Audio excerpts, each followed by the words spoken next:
चिश्ती साहब, मैं तो पहले अफगानिस्तान के हवाले से आपसे पूछूंगा, डू वी हैव डिसाइडेड कि भाई इनको अब आ गया है, इनको हशअप करना है, या इनको इतना हमने नुकसान का अंदेशा पैदा कर देना है या करना है ताकि ये हमारे यहाँ मासूम लोगों की जानें ना लें या दहशतगर्दी का हिस्सा ना बने। जनाब चिश्ती साहब। जी, बहुत शुक्रिया काजी साहब और मियां शाहिद साहब और आपके व्यूअर्स को अस्सलाम वालेकुम। आपने इनवाइट किया। देखिए, बुनियादी तौर पर जो आपने कहा कि हमने डिसाइड कर लिया है, डिसाइड तो देखें शायद हमें एज पर द सर्कमस्टांसेस बहुत पहले कर लेना चाहिए था।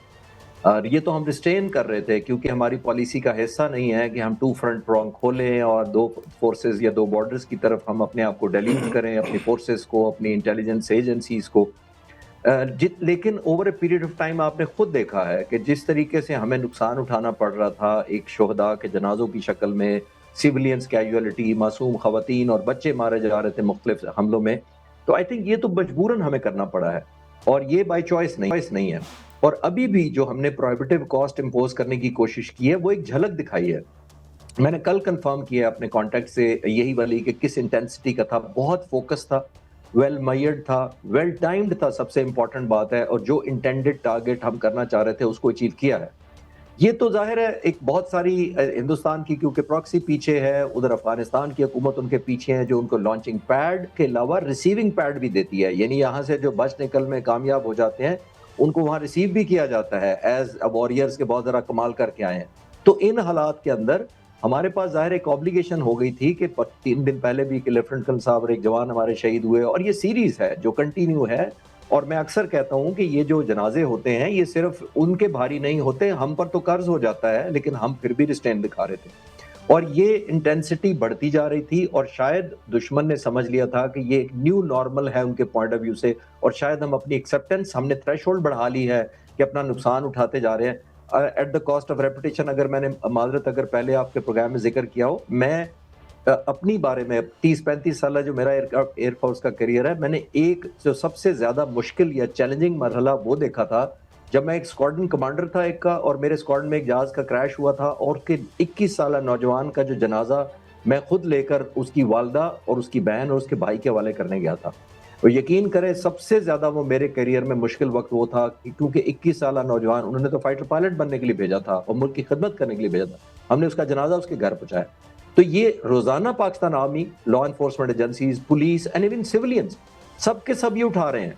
तो ये ग्रांटेड उन्होंने ले लिया था तालिबान ने कि शायद हम एक्सेप्टेंस हमारी नहीं बढ़ी, ना हमारी कैपेबिलिटी कम हुई है, ना हमारा हौसला कम हुआ है। इसी वजह से ये मयर्ड एक रिस्पॉन्स किया गया है और ये प्रोहिबिटिव कॉस्ट अगर जरूरत पड़ी तो शायद दोबारा एक्सक्लेट करके बढ़ाई भी जा सकती है।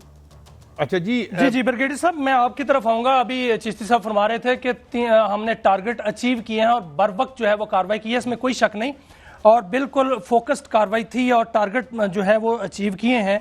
सर, कौन खबर आई है कि कितने कमांडर उनके जो हैं वो मारे गए हैं? क्योंकि ये भी खबर आ रही है कि बड़े टारगेट जो हैं वो अचीव किए गए हैं, और अब ये भी खबर आ रही है कि कंधार और काबल और नमरोज में भी उनके जो हैं वो ठिकाने मौजूद हैं जो कि दहशतगर्दी के ठिकाने हैं, जहां भारतीय प्रॉक्सीज और भारतीय मौजूदगी भी वहां पर है। तो क्या उनको भी टारगेट किया जाएगा? जी बहुत शुक्रिया। देखिए, पहले तो बात यह है कि अब ये डिसाइड हुआ है कि जी अभी जो होगा इंटेलिजेंस बेस्ड ऑपरेशंस होंगे, इनसाइड अफगानिस्तान होंगे, और we will go after the, जो प्रीएम्प्ट करेंगे, हम अभी इंतजार नहीं करेंगे। अगर हमें इतला मिलेगी वी विल रिएक्ट और इस पर एक्शन लिया जाएगा। We will go after high value targets के पीछे जाएंगे और इसमें कोई सीज फायर नहीं है। अब पॉलिसी जो हमारी है वो अभी चेंज हो चुकी है और अभी ये प्रीएम्प्शन होगी और मेरे ख्याल में इस पर कोई कंप्रोमाइज नहीं होगा। That is one thing. बाकी जो स्ट्राइक्स हुए हैं वो नंगहार था, पक्तिका है, खोस्त है, तो वो प्रिसिशन स्ट्राइक्स हुई हैं और इसके बाद वो खुद एक्नॉलेज कर रहे हैं कि वो वहाँ पे जो लॉस हुआ, और इससे भी एविडेंट है कि वो लोगों को रोक रहे हैं, इंटरनेशनल मीडिया को रोक रहे हैं, वहाँ पे नहीं जाने दे रहे हैं क्योंकि वहाँ पे सबूत मिल जाएंगे, तो दैट्स व्हाई वो इसको अवॉइड कर रहे हैं। फिर ऊपर से आपने जो बात की है, देखें 2641 किलोमीटर का हमारा बॉर्डर है।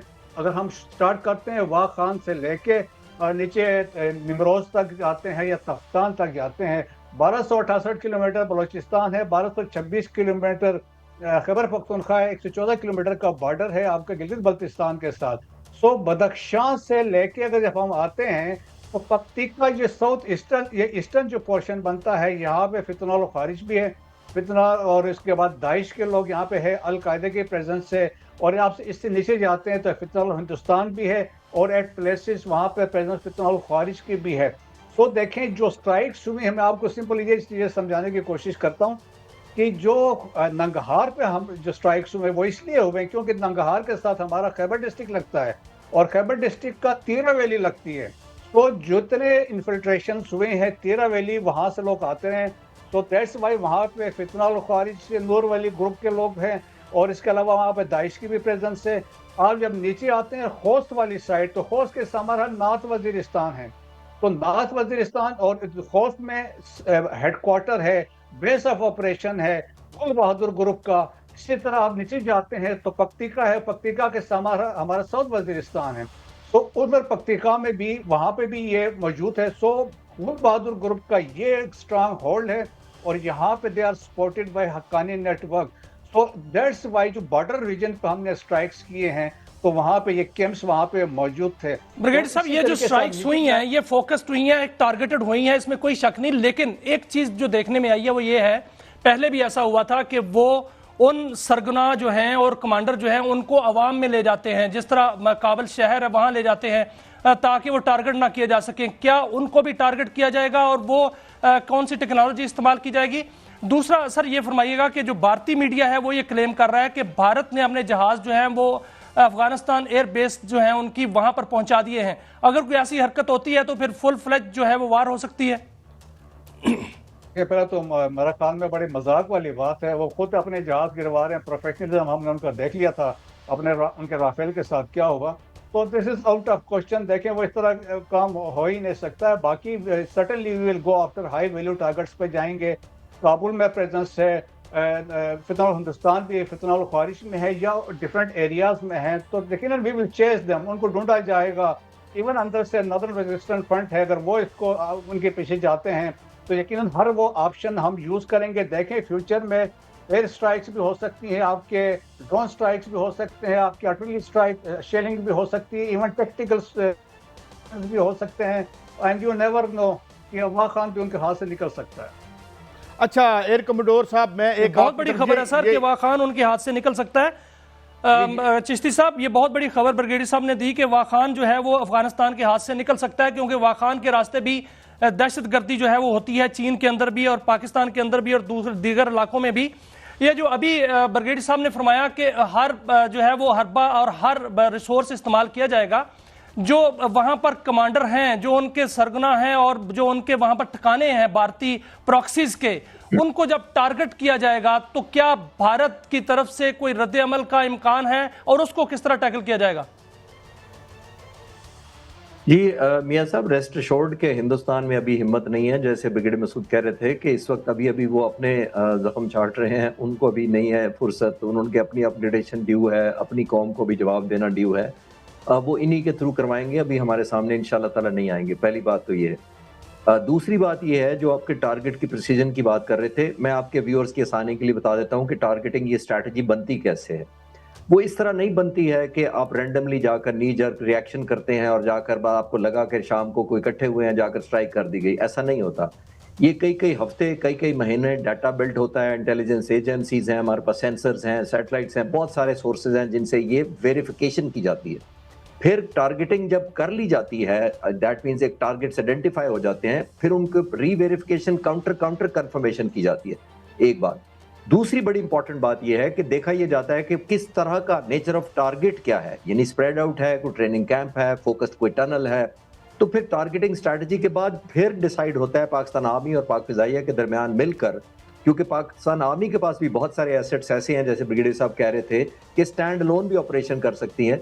तो फिर जॉइंटली ये देखा जाता है कि कौन से टारगेट को किस तरह, किस वेपन और किस टाइम पे एंगेज करना है। तो फिर ये एग्जीक्यूशन होती है, ताकि at the end of the day हमें ये होता है कि हम टारगेट या रिजल्ट या डिस्ट्रक्शन का लेवल अचीव क्या करना चाह रहे हैं। इतने वेल थॉट आउट करने के बाद ये बिल्कुल बेसलेस प्रोपेगेंडा है कि जी वहां पे फेट्रिसाइड हो गया, वहां खवातीन है, जैसे ब्रिगेडियर मसूद कह रहे थे कि जी वो एक्सेस इसीलिए तो दे नहीं रहे हैं क्योंकि मीडिया इंटरनेशनल चला जाए तो वो कच्चा चट्टा खोल देंगे।